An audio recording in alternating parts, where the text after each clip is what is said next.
We start tonight's sportscast with some breaking news. Minnesota Vikings offensive line coach Tony Sparano died this morning.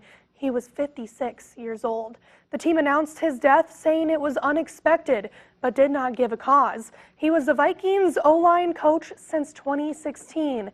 Sparano began his NFL coaching career in 1999 and had stints as a head coach with the Miami Dolphins and the Oakland Raiders. Sparano is survived by his wife, 2 sons, a daughter, and 4 grandchildren, and will be remembered for his love for the game and his players.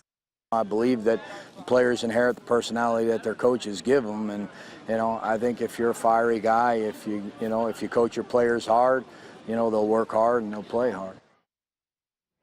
Multiple players and members of the Minnesota Vikings released statements today regarding Sparano's passing, including head coach Mike Zimmer, who said, quote, "I love Tony Sparano. He was a great teacher, a grinder of a worker, and had a toughness and fighting spirit that showed in our linemen. He was a great husband, father, and grandfather, and a great friend to me. This is just sinking in for us, but Tony will be sorely missed by all." There's a bond between every rider and their horse, but for Mason City's Emily Lunning, her bond with Shadow is extra special. And because of that connection, the impossible was made possible this weekend at the North Iowa Fair.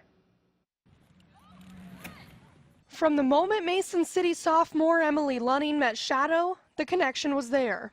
I think we have the same personality and stuff, and we both want like the same thing or the same goals.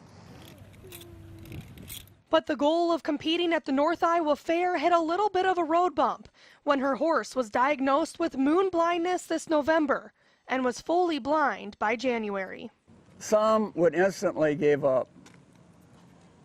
And there's only 2 places for a horse then, of course. But that, as you can see, that giving up isn't in their vocabulary. Everybody has challenges in their life. We have a child with special needs, and now we have a horse with a disability too, and we've just are fighters, and we always try to find the positive out of everything, and you just keep going forward in life. So without a second thought, despite the vet saying his gaming days are over, the Lunning family found a way to still get Emily riding with Shadow for this weekend's events. Steering is a big thing, because you're not supposed to steer with your reins so much and pull on his head. You have to steer more with your legs, so I use a lot more legs on him. With a little bit of tweaking and a lot of trust, the duo not only competed, they earned the highest ribbon possible, a purple, in the Keyhole event. Little did we know, excuse me, what a horse kid can do. And these 2 are matched up, and you're almost spiritually together. An unbreakable bond that is just as strong as the one between Emily and her sister Lauren, who is also breaking the mold this weekend and competing as well.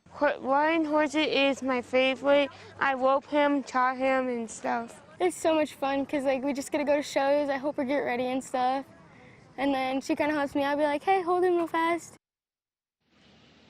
The Twins are trying to avoid being swept against the struggling Royals today. Top of the 4th, we're scoreless with 1 on for Brian Dozier, who goes oppo, lining a double to the wall, allowing Eddie Rosario to come all the way around from first to score. It's tied at 2 in the 7th with 2 on, 2 out.